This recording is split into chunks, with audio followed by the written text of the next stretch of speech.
Welcome to the AFR Saints channel, where we provide you daily content on your favorite team, the New Orleans Saints. Do us a favor and hit that subscribe button. Be sure to leave your comments below and smash that like button. Who dat? We have been waiting for some time now, knowing that the Saints are going to play the international series. We've been waiting on their opponent. Now, if you remember, the NFL had kind of made it their mantra that it was going to be only interconference rivalries or matchups. So you were only going to have AFC, NFC games in the interconference or the international series. So when you looked at the Saints schedule and we knew that this was going to be a Saints home game, we knew what the home games are going to be this year. Of course, you got your division, Falcons, Panthers, Bucks. You are going to play the AFC East, the North, with the Ravens, the Bengals, at home, the Ravens and the Bengals. And then your additional game was the Raiders, and you're also going to play the Rams, Seahawks, and Vikings in the NFC West. So we knew the opponents.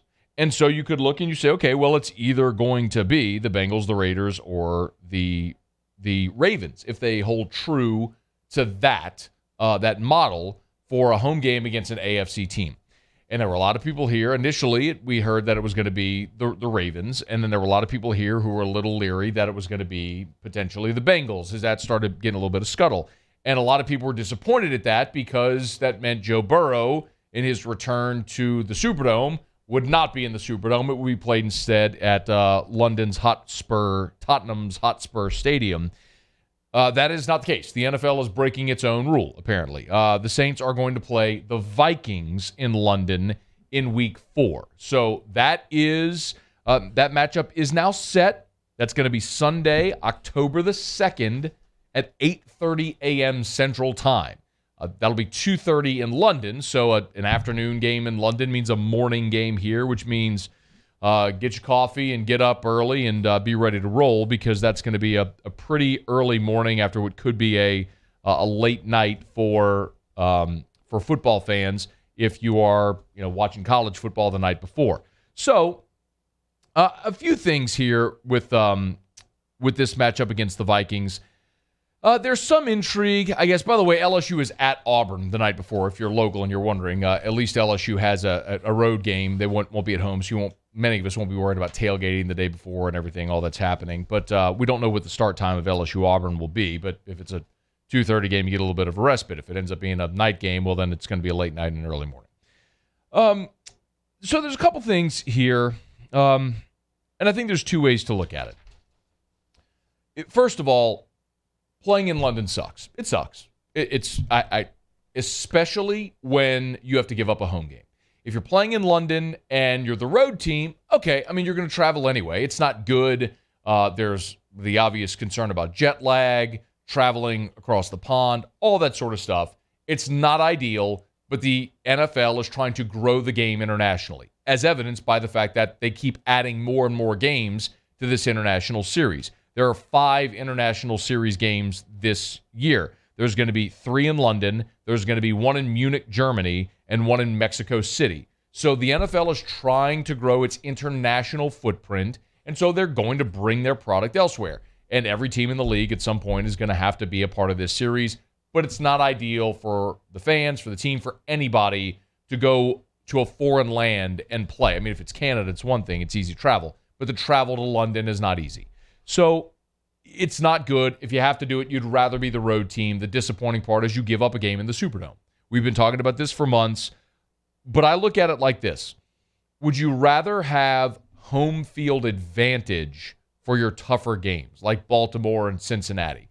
Those, obviously, Cincinnati won the AFC a year ago. Baltimore has been perennially tough there under John Harbaugh. So if you're going to play those teams, wouldn't you rather have them in the Superdome, where you're going to have 70,000 people making a lot of noise and giving you a true home field advantage, as opposed to playing more of a neutral game in London?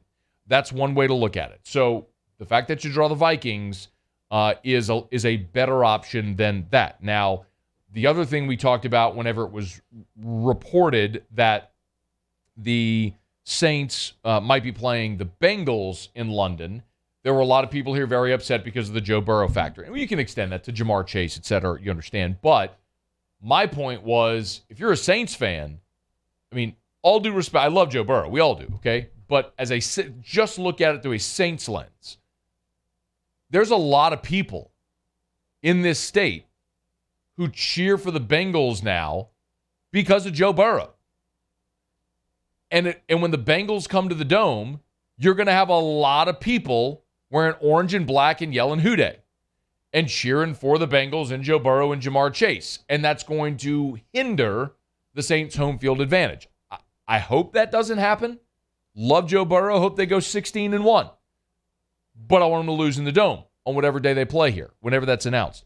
So in some respects, it might have been better to play that game overseas because you don't have the opportunity for the Bengals to limit the Saints' home field advantage in the Dome.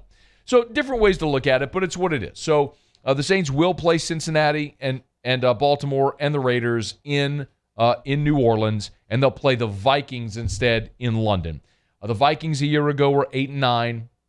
They fired Mike Zimmer. They hired Kevin O'Connell from the Rams. So you'll have a couple of first-year head coaches with their current teams. We all know Dennis Allen's been a head coach before, but first year with this team, D.A. with the Saints and Kevin O'Connell with the Vikings.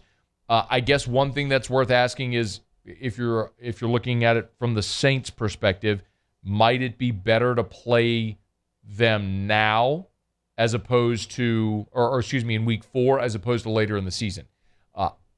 I don't know that there's a lot of metrics to support this, but there is maybe some logic that would suggest new coach, new team, you'd rather play them early in the season than later in the season because the more familiar they get with terminology, with the expectation of the coach with his players, etc., they might get better as the season goes along. That's not necessarily a given, but it's certainly a possibility.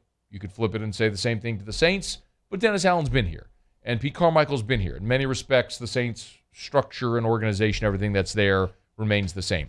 If you're wondering, there is an early line on this game, and DraftKings has Minnesota as a 1-point favorite and a total of 46.5 on the game. So expecting a lower scoring game in London.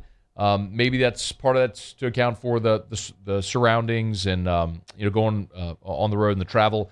But again, the early point spread is Minnesota -1 for that game in London. So mark your calendars. Week 4. It's October the 2nd, 8:30 a.m. Central Time. The Bourbon and Cheerios game, as some might call it. Saints and Vikings from London. By the way, the rest of the international series. Packers, Giants in London in Week 5. Jags, Broncos at Wembley Stadium in Week 8. Tampa, the Buccaneers, have to go play the Seahawks in Munich, Germany in Week 10. And then the Cardinals will play the 49ers in Mexico City in Week 11. We'll know the rest of the schedule, the full schedule, on May the 12th at 7 o'clock Central. So we are talking about just 8 days. 8 days, a week from tomorrow. We'll know the full Saints schedule, and we'll react to it when it is released. Hey, thanks so much for watching. Please leave your comments. I love to interact, and be sure to hit the red subscribe button below.